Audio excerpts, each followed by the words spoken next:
Hello, everybody. My name is Erik Teren Mullins, and today we're going to be checking out a figure made by Alter, and it comes from the Azur Lane franchise. This is the 1/7 Baltimore. And just look how heroic and epic this pose is. It does an excellent job at mimicking its source material. Nowadays, Azur Lane has so many figures it's really hard to keep track of them all, which makes sense because the game is all about collecting them waifus in a gacha experience.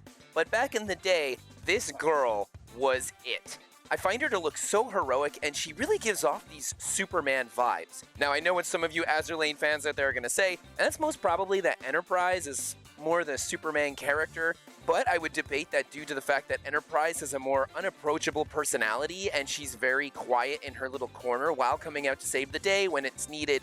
It kind of makes me think more of Batman, whereas Baltimore is much more approachable, and this pose in particular is just incredible. It feels like she has this cape flowing in the wind, beautiful movement to her hair, her hand reaching out for that assured victory, and cutting her initial reference boat design in half like this to create these kind of gauntlets is just awesome. However, despite my gushing on how much I think this is an incredibly nice figure, I mean, it's Alter, so they usually pump out pretty good stuff. When you start looking at her from a microscope, not everything is as perfect as you would want it to be, though it's very close. However, she does come in with a pretty steep price point, and that's not for everybody, and I'm not exactly sure how the secondary market is treating her in today's day and age, but we'll get more into that at the end of my review during my final thoughts. Her base plate is not something extravagant, however, it works. The designs that we have at the bottom are reminiscent when you end up getting this character, and just the overall design aesthetics that you get in Azur Lane as a whole. We have the lovely USS Baltimore written on the front, with a beautiful Eagle Union logo up top. It does an excellent job at matching up with the other bases that Alter has for similar such figures, and with the proper scaling added to this, it creates a beautiful unity throughout your collection if your focus is more directed towards the Alter branch of Azur Lane figures. The base is hollowed out, so it's not that thick. Personally, I think I would have liked it to be a little bit smaller and thicker, but they wanted to keep the circle aspect to match up with the other figures, and she does have a lot of wideness going on with how dynamic her pose and her rigging are. The rigging itself is pretty hefty, and it's being held up by these little plastic circular pieces that branch into a chunk of metal and then clip into specific parts to hold everything nicely.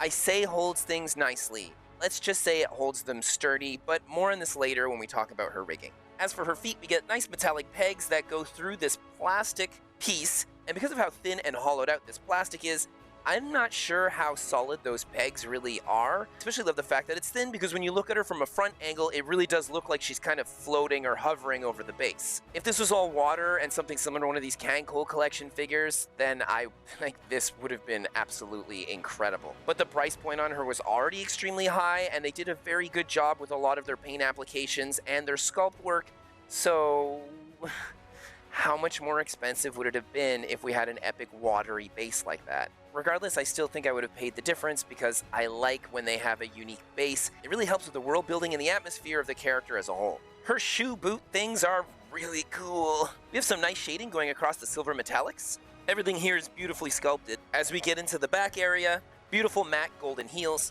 and it does a great job at making her feet look like they are going into these boots, where we get into her thigh highs. Lovely folds in the fabric around the back ankle. The shading and highlights we get on these things are beautifully done and do an excellent job at accentuating the curves of her legs, and they're done in a semi-gloss which really allow it to pop beautifully in contrast to her boots and other metallic parts that she has going on here. The clips holding these thigh highs together look so cool. They're just robotic little clippies that are well painted. And the wiring that we get on the top that then blends in so seamlessly into her leg and being pulled along the back is very well executed. The soft matte skin of her legs looks beautiful, and we have some lovely shading around the edges. And of course, this is where things start to get pretty spicy, which is not anything unusual for an Azur Lane figure, so you've been warned, and I'm pretty sure you were expecting this. Her underpants are made out of a similar darker gloss as her stockings. Everything here is extremely tight and works well with the design of her overall bodysuit. We have extremely well-defined curves for her behind, and it's just so ever expertly sculpted. Around her waist, we have these lovely metallic fixtures that look like they hug her hips very comfortably. And on her lower back, we then have the connecting pieces where we start to see parts of her rigging. The robotic pieces we have on the side of her waist are so nicely painted, and it looks like it could actually move around. I'm fairly certain it doesn't, and I wouldn't try it if I were you, but they did an excellent job at making it appear as it does, so thank you, Alter. We get some awesome pistons and wire work that actually look like they could be functional as it pushes back behind her body, where we get more mechanical cogs, twists and turns and wires, and larger styled pistons that go up and connect into the main body of her boat rigging gauntlets. These boat gauntlets are fantastic.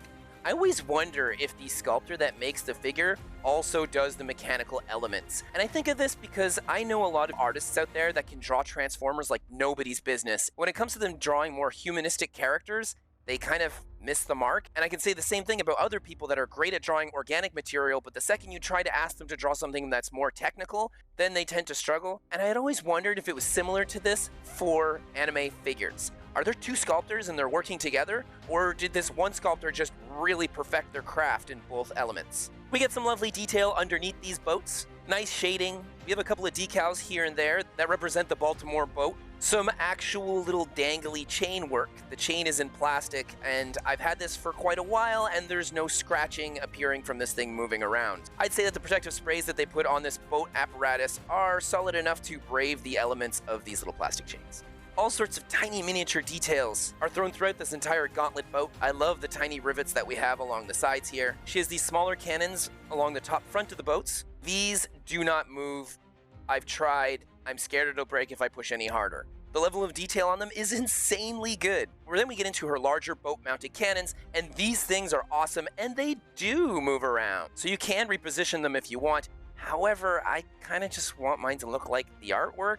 So the fact that this moves is a fun option, though I don't see it as being something that's necessary for the figure to have. An issue that I have with these boat gauntlet pieces is their placement on the figure. They give us these two metallic stands to keep them up. I understand this is something that will definitely droop over time. They're still kind of hefty. But with these stands, it kind of pushes everything closer to her, and that means that it's rubbing up against her cape-styled coat. I've had this figure since 2023. I don't put her on a shelf that moves around a lot, so I haven't had any major issues with this rubbing or damaging her plastic in any kind of way. But if this was on some sort of shelf or display that gets a little bit of rocking back and forth, maybe I put her on top of my computer or something like this, I'm kind of worried that over time the rubbing of these two plastics would actually start to scrape up the coat that she has underneath. The issues aren't as present on her right side as they are on the left one. So this is something you should be mindful of when you're choosing a perfect spot to place her. She's sporting this skin-tight, scantily clad, opened around the stomach, cyberpunk pearlized dress thing. And for those of you that love Baltimore, this is probably one of the most appealing parts of this character. We all have things that we love and that we're into, and you'll get no judgment here. I find this dress design just looks cool. I love the cutout and shape. The sweet zipper we get in the middle is pointless but cool. Beautiful triangle decal on the left side is a fun asymmetrical touch. Lovely sculpt work and beautiful shading on this thing. It's just as short in the back and so well sculpted to give you this really thin, soft, wafty material effect as everything slowly goes up in towards her stomach, and then all of a sudden the material starts to feel thicker and more plastered onto her body, which is just cool for a cyberpunk robot-style girl design. As it goes up and under her chest and connects along the bottom of her ribcage with this beautiful metallic robotic-looking fixture. They put so much tiny little pieces of work and detail into making this look good, and Alter, it really shows. Her stomach is very expertly sculpted, going up and shaping into a nice six-pack that doesn't look too overly pronounced, but is still strong and very well defined, with darker tones to shade around them and make them pop just a little more. Where we then get into the center underneath her chest, on top of the metallic fixture, it kind of looks like this attachment is really going into her skin. Unfortunately here, it doesn't look like it's over the top of it, but she is a robot girl, and you could argue that it's not just a little metallic clip, but a part of her body. It's also a part used in order to take her apart and swap out her rigging. But we'll get more on that later. Her chest is large and bubbly, which is nothing new for the Azur Lane franchise. We have a lovely under chest cutout, which is beautiful, little triangle in the center, beautiful stretches and folds in the fabric here, lovely shading. And despite it being so spicy in concept, When you look at this figure's overall dynamic pose, it just exudes so much strength and power. On top of her chest, we have metallic rigging-looking apparatuses that connect into these beautiful clips, and a neck guard that connects into a hoodie that just looks cool. The use of metallics here are matte and not too pronounced, do an excellent job at separating themselves from her overall coat, while still really making themselves known visually. We even have a couple of decals here and there to make everything feel a little more cyberpunk and robotic. Her coat is so nice. It looks so good. It really has that superhero flowing in the wind dynamic power to it, and the choice of color really brings that cyberpunk theme home, as we get nice darker shading along this somewhat muted blue, and then strong dynamic fluorescent greens to make everything else pop. Along her sleeves, she has her name, Baltimore, written across. It's in white. I know that it's like this in the game. I feel like in the statue, it doesn't stick out enough. This should have been a much more pronounced white. I might have even made it more pearlized, similar to the white on her bodysuit dress. You can clearly see how the arms connect into her body here, but it's not so bad because it does kind of give off the feeling of the material that would have been sewn around like that on her clothing. As we go down to the ends of her sleeves, and we have these nice metallic wrist connectors with this beautiful leather looking strap going underneath, and the hands that pop out of there as if she's actually just wearing this jacket. It's Alter. Her left hand is open, stretched out as if she's grasping towards a better tomorrow, while her right hand is clamped tightly on her gauntlet boat rigging. The sculpt of these hands look terrific, and the gloves look really nice. I love how they put line work going in between all the fingers so that it really has that glove effect. She also has a gray belt that's sculpted and flowing around her cape as well. Cape, I keep calling it a cape. Flowing around her coat, it has a couple of decals on it. Her neck goes into her collar beautifully, and we have some gorgeous shading and sculpt work for her collarbone. Though I would say that the neck kind of plugs into this okay. You get a bit of beveling of her skin, and I like more when it appears as if it's going into the material and not like the material is choking her a bit, but her suit is really skin tight. I guess this is more my personal preference and not necessarily something that has to do with accuracy. Her ears look good, and the overall shape of her face is perfection in comparison to the artwork. I love this long closed smile that we get, with a bit of gloss applied on her lips, rounded face yet sharp features for the nose and the chin, while her eyes and eyebrows are lovely decals, though of course, like I always say, I would have preferred for the eyes themselves to have a bit of gloss on them, and then the eyelash part to remain in matte. This is, of course, personal preference once again, but I think that it does a world of difference on a figure of making their facial features come to life. They're literally drawing that anime shine effect on the eyes. You might as well just go the full mile and put gloss on there. And finally, we get into her hair, and okay, so the hair is a bit of a struggle, but seen from a shelf up front, she looks really good. The hair resembles very well the source material, and it's flowing in the wind, and there's little strands everywhere, and it's beautiful. Of course, whenever you commit to making tons of little strands like this, you're always going to have to face the struggle of tons of little separately molded pieces that are all glued in on top of one another, and they just kind of stick out like a sore thumb most of the time. Baltimore here definitely suffers from that. Looking at her from the front, you can see a couple of separations in the plastic here and there. It's not too bad for the larger portions because it really all interconnects to the center top part of her head, so this is good. What doesn't work is this little strand we have on the front here that's just like glued on there. I don't even know what the point of that was. I feel like they could have just done a better sculpt job on their end. And you know, they're kind of all over, and it doesn't look good. The hair is made using a clear plastic, and then they paint on top of it, so as we get closer to the edges of the hair, things slowly start to dissipate in their color. I've never really been a fan of this. I like when that's painted on specifically because it makes it look more anime or cartoonish. It's rare that you just have hair that becomes transparent in a show or video game that's with beautiful illustrations. There's one strand in particular here that most people have an issue with. I've heard some horror stories where it just showed up broken. Mine here came in a little bit bent. It's not the worst thing in the world, but when you look at it up close, it doesn't necessarily look good. But I have to mention, you're rarely going to be looking at this thing with a microscope, and you're rarely going to have a mirror propped up behind her where you're then looking at that mirror with a microscope. So, on the plus side, we actually get a lovely highlight going all around her head. It's faint, but it's there, and it does look good. When you get the deluxe version, you get all the rigging, but you also get exchangeable and swappable parts. Mainly her right arm arm and the bottom of her jacket. This is so that you can pose her without all the bells and whistles, but her base is so big that it kind of looks off. Because this figure has so much going on and I fear damaging or scratching her up, I'm not going to actually take any high-end pictures of all the pieces swapped up, but I will show you promotional pictures of the light version supplied by Alter. Upon her release, she was going for 31,800 yen, which is extremely expensive. And for some of you out there that were thinking that's too much for me, but I freaking love my Baltimore and I want her displayed on my shelf for sure, you could get the version that doesn't have the rigging.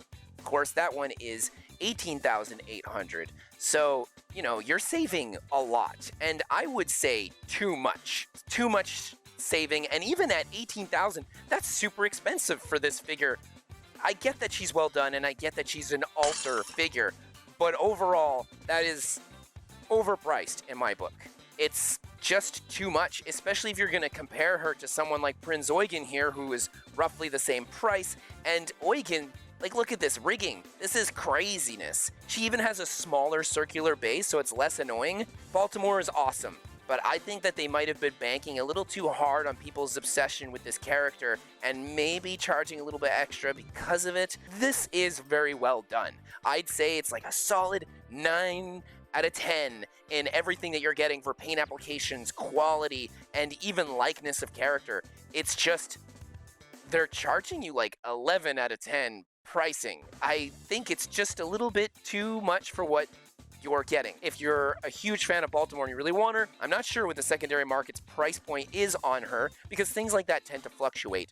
But just know that because Azur Lane will never stop releasing new characters over and over and over again, odds are Baltimore's price isn't just going to keep skyrocketing unless they do some special Baltimore event in the unforeseeable future that makes everybody want this character, and then they go back to see if there are any figures made of her ever in the history of ever, and they want the classic art style of her, and then they want to go after this one. That's like the only thing I could picture that would pump up the value, and that is extremely unlikely because Azur Lane likes to consistently create new things. They don't want to go back and have you collecting older things. Do with that information as you will. Despite knowing how overly priced she was, this was always one of my favorite characters from the franchise. I freaking love the design. She made me think of Superman or maybe Supergirl, and I'm a huge fan of those characters, so I was really enamored by this figure and the overall design that she has going on here, because I also really love cyberpunk things. But of course, at that point, it's extremely subjective. So you have to really dig deep, search your heart of hearts and your soul of souls, and see if this figure is really worth it for you at that kind of a price point. And if you end up getting her on the secondary market, watch out for this thing, because depending on how they were displaying this character, it's possible that it got all scratched up or just damaged down there. But of course, if you're not 100% sold on her or you're still on the fence, there's a lot of other figure reviewers out there that I'm sure have done some amazing reviews on this figure, so you can always get maybe different perspectives from them, and you can always check out the My Figure Collection webpage, where they have so many different pictures of this figure in so many different collections that you can kind of have a better idea of what you would do with her if ever you want to get her. Of course, any of the reviews or links mentioned today will be in my description down below. If you shikans like my video just a little bit, it doesn't cost much to like my video. Don't forget to subscribe. And why not hit that notification bell? This way you'll be notified of all my future videos. And comments always go a pretty long way at helping support my channel too. Have an amazing rest of your day, and I'll see you next time. Bye!